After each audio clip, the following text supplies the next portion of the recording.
Dhe çfarë kërkon realisht Irani? Mendoj që kërkon ta shes atë që është i detyruar ta shes pak më shtrenjtë. Domethënë, dhe pikërisht kjo pjesa po negocion. Pra nëse do të heq dorë apo do të limitoj programin bërthamor, që ajo gjithmonë e ka, që Teherani gjithmonë e ka proklamuar si të drejtë sovrane, atëherë nëse do ta limitoj këtë, çfarë do të marrë në këmbim dhe mundohet pra pikërisht që të marrë sa më shumë në këmbim për këtë lëshim që do të bëj, sepse kjo pastaj do ta ndihmojë edhe ta shesë si fitore ndaj publikut të brendshëm.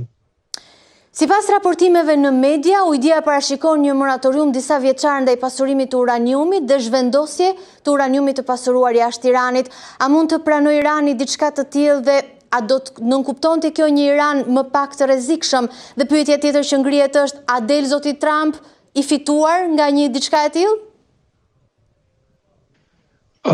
Mendoj se mund të pranoj një transferim të themi të pjesshëm dhe gradual, me faza, dhe ndoshta do të jetë më i gatshëm Teherani të dorëzojë uraniumin e pasuruar një vendi të tretë, pra një vendi neutral dhe jo drejt për drejt Shtetet e Bashkuara. Por mendoj që do të kërkojë në këmbim të këtij moratoriumi me një periudhë të limituar, që të lehtësohen më shumë sanksione dhe më shpejt në aspektin ekonomik. Po flasim që moratoriumi mund të jetë diku 15 vjet, por po negociohet dhe kjo është pjesë e atyre, domethënë, diskutimeve që do të ndodhin. Po të gjykojmë në rastet e më përparshme, të shikojmë se si ka reaguar Teherani. Teherani ka lëshuar le të themi, ka bërë kompromise edhe më përpara ku ka qenë nën presion, historikisht, por duke u munduar që ta paketoj lëshimin si fitore në publikun e brendshëm. Pra, kjo është pjesë e kalkulimeve që janë duke bërë.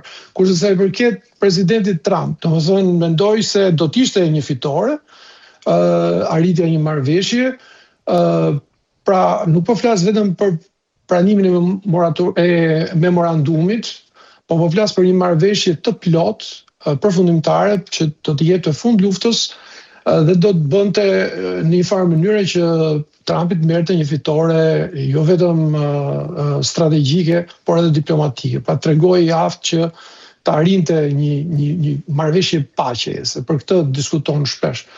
Pavarësisht se ai në fakt ka kërkuar kapitullim të plot nga Teherani dhe në kohë të caktuara fliste edhe për regjim, ndryshim të regjimit.